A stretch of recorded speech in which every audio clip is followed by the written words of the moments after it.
各位老細精神，今期同大家研究嘅係一兜燒肉。劉德華開演唱會嗰時呢，指定要食嘅就係呢道菜啊。這道菜可以說是明星產品嚟的，非常的受歡迎。但是想做好這一道菜實在不容易。在這裡說句真心話，在烤製的過程，溫度是最難把控的。這裡是8斤的五花肉，把它分割切成5條，切好後，現在把它放到一個盤裡，開始醃製。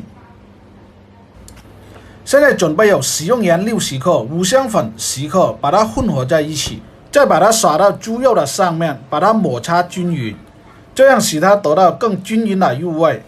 同時加入玫瑰露酒30克，這樣使它的香味更濃郁。香料上好後，再把它整齊的擺放到這盤子上面。現在夏天的天氣太熱了，擺放好後，把它放到一個指定的空調房裡面醃製4個小時。好了，今天在這裡也和大家分享一下我們的裝備。這一款叫太空烤爐，它的高度高達2.2米，它的用途就是烤250斤以上的大豬，還有全羊、全牛、駱駝之類的。如果是沒有這些裝備，真的是難以征服這些龐大的食材。經過了4個小時的醃製，它也得到充分的入味。現在把它掛起來，再用風扇吹它2個小時。經過了2個小時的風乾，豬皮也變得乾爽。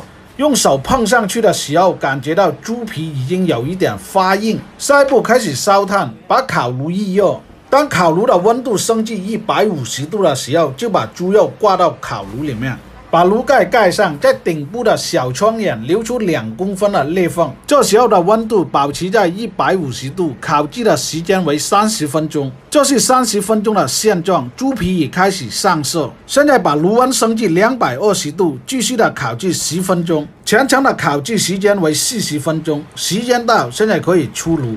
關鍵呢，在烤製的前30分鐘，溫度不能太高，否則豬皮不會起泡，成菜時的口感就不會鬆脆。燒肉的特點，豬皮一定要鬆脆酥化，要的就是這種效果，哐哐的聲音。成菜時的口感入口酥香，油而不膩。所謂的一刀燒肉就完成，難怪華仔都這麼喜歡。